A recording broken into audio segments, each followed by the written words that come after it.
Bonjour et bienvenue sur la chaîne YouTube Jujutsu Zenryu. Bonjour tout le monde. Dans cette vidéo, nous allons répondre à une question de Cassandre. par rapport à la vidéo du kimono au judogi. Et quelle est cette question? Elle voulait savoir comment choisir la taille de son judogi. Bon visionnage. Bon visionnage.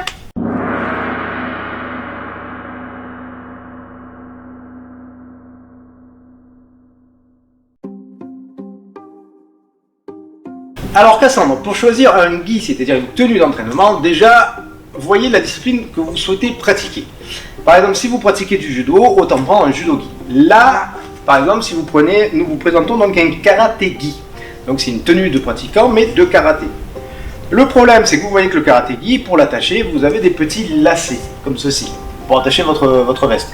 Le problème, c'est que si vous faites du judo et que vous mettez un karaté-gi, dès que vous allez tirer ici sur la veste pour justement travailler vos techniques de judo, vous allez arracher les petits cordons et du coup vous allez déchirer votre veste. Là, nous allons venir à l'intensité.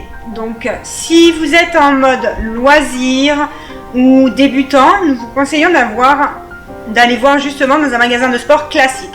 Par contre, si vous faites de la compétition, passion, à ce moment-là, voir plutôt avec un équipementier. Donc si vous pratiquez votre activité en loisir, cette fois-ci pour choisir votre tenue d'entraînement, donc votre gi, en général, en grande surface, vous allez arriver et quand vous allez essayer votre veste, d'ordinaire vous prenez 10 cm au-dessus de votre taille, quand vous prenez votre veste ici, quand vous l'enfilez, il faut que au moment où vous avez les bras devant, votre manche ici arrive à cheval sur la main, ici. Parce qu'au premier lavage, en général, il va raccourcir et vous allez arriver à la bonne dimension. Au niveau du dos ici, pareil, lorsque vous mettez votre veste, la jupe de votre tenue doit recouvrir les fesses, ici, d'accord? Évitez de vous retrouver avec des manches 3/4, par exemple. Au niveau des jambes, ici, pareil, même chose, lorsque vous essayez votre pantalon, évitez de vous retrouver soit en pantacourt, hein, c'est pas forcément tout le temps la saison, soit à ce moment-là de marcher sur votre pantalon de judogi. Pourquoi? Parce que quand vous marchez sur votre pantalon, en entraînement, c'est pas forcément agréable et en plus vous risquez de vous casser la figure.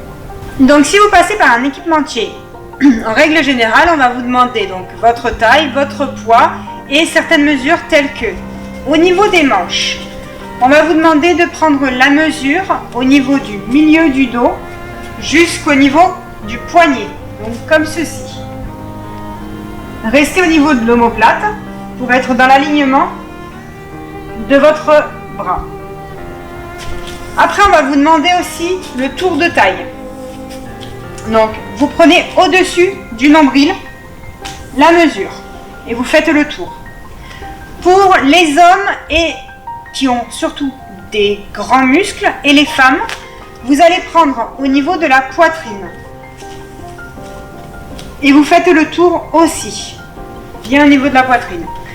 Au niveau des jambes, donc, votre mesure doit être prise au niveau de la taille et vous allez jusqu'à la cheville ou au talon. Durant cette vidéo, nous avons fait exprès de ne donner aucun nom, que ce soit ou de marque, que ce soit de supermarché spécialisé dans le sport ou d'équipementier. Pour la simple et bonne raison, c'est que nous n'avons aucun contrat, aucune pub à faire à qui que ce soit. Par contre, si vous avez besoin d'un conseil pour savoir lequel choisir, vous pouvez nous faire par message privé par contre, donc par mail, et nous prendrons le temps de vous répondre sur la question qui est posée. Parce que même si nous n'avons pas de contrat, nous avons quand même nos petites adresses.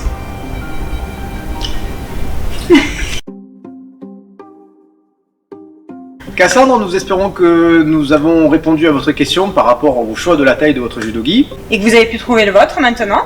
Si, comme Cassandre, vous avez des questions à nous poser, que ce soit via Messenger, mail, comme Michel aussi, ou Olivier, à l'heure actuelle où nous sommes en train de préparer la vidéo, n'hésitez pas à nous poser vos questions, nous nous ferons un plaisir d'y répondre. Après, plus ou moins avec du délai, mais sur le principe, nous y répondrons. Tout à fait. Merci à tous ceux qui partagent, qui likent les vidéos. Ceux qui s'abonnent, ceux qui activent la cloche de notification pour ne rater aucune de nos prochaines vidéos. Et on vous dit à bientôt.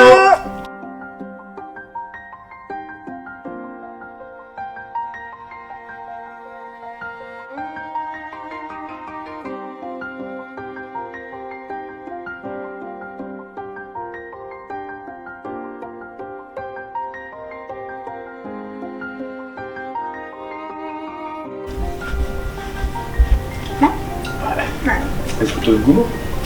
Chat, super cool.